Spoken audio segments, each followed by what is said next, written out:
وہ کون سا رکن ہے جس کے جہاں سے ولادت کا جو دروازہ ہے وہ بنا تھا، اور کیا وہ جو شک پڑا ہوا ہے، وہ جو نشان پڑا ہوا ہے، یہ وہی نشان ہے جو رکن یمانی کی طرف ہے؟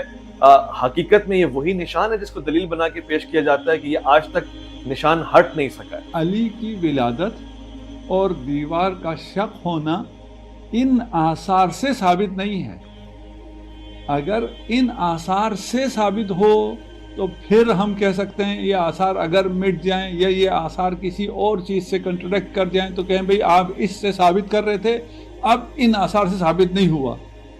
یہ آثار مؤیدات ہو سکتی ہیں، ہمارے پاس متواترات موجود ہیں، ہمارے پاس یہ بات تواتر سے موجود ہے کہ یہ دیوار شق ہوئی اور فاطمہ بنت اسد دروازے سے اندر نہیں گئی ہیں، دیوار سے تشریف لے کے گئی ہیں۔ کون سی دیوار سے؟ میں نے 4 کناروں کے نام دیے، یہی میں عرض کر رہا ہوں، یہ عرض کر رہا ہوں میں کہ دیکھیے ایک چیز کی ڈیٹیل میں اگر ڈیٹیل اس کی پتہ نہ ہو، اس سے اصل واقعہ میں کوئی مسئلہ نہیں آتا۔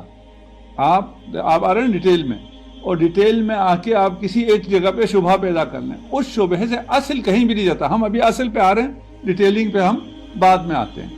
علی مولود کعبہ ہے، جب یہ اصل بحث ختم ہو گئی اور اسے مان لیا تو اس کے بعد ڈیٹیل میں کوئی فرق نہیں پڑتا کہ آدمی کس طرف سے گئے ہوں، کیا فرق پڑتا ہے، کوئی فرق نہیں پڑتا۔ مشہور وہی رکن یمانی سے جو دیوار شق ہے وہی ہے، مجھے اس پہ کوئی اصرار نہیں ہے۔ اگر کوئی اس میں اختلاف کرتا ہے، مثلا امام حسین شہید ہوئے کربلا میں، یہ اصل ہے، لیکن کس نے شہید کیا 2-3 روایتیں آتی ہیں، کوئی مشکل نہیں، مجھے کوئی مسئلہ نہیں ہے کہ جو شہید کرنے والے نے پشت گردن خنجر چلائی تھی یا کہاں خنجر چلایا تھا، اس ڈیٹیل سے کوئی فرق نہیں پڑتا ہے۔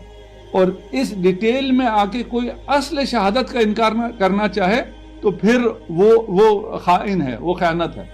یہاں پر بھی میں اسی کو عرض کرنا چاہتا ہوں، دیکھیے ہم لوگ محسوس پرست ہیں، ہمیں ان چیزوں سے چیزیں جلدی سمجھ میں آتی ہیں، جلدی انسپائر ہو جاتے ہیں، اور ہم کوشش یہ کرتے ہیں کہ ہم انہی کو فوکس کریں اور انہی کو دکھائیں۔ میں کہتا ہوں یہ مؤیدات کے طور پر ہیں، یہ دلائل نہیں ہیں۔ ہم اس بات پہ دلیل کہ خانہ کعبہ میں امیر المومنین پیدا ہوئے ہیں، مولود کعبہ ہیں، اس پر ہمارے پاس متواتر روایات ہیں۔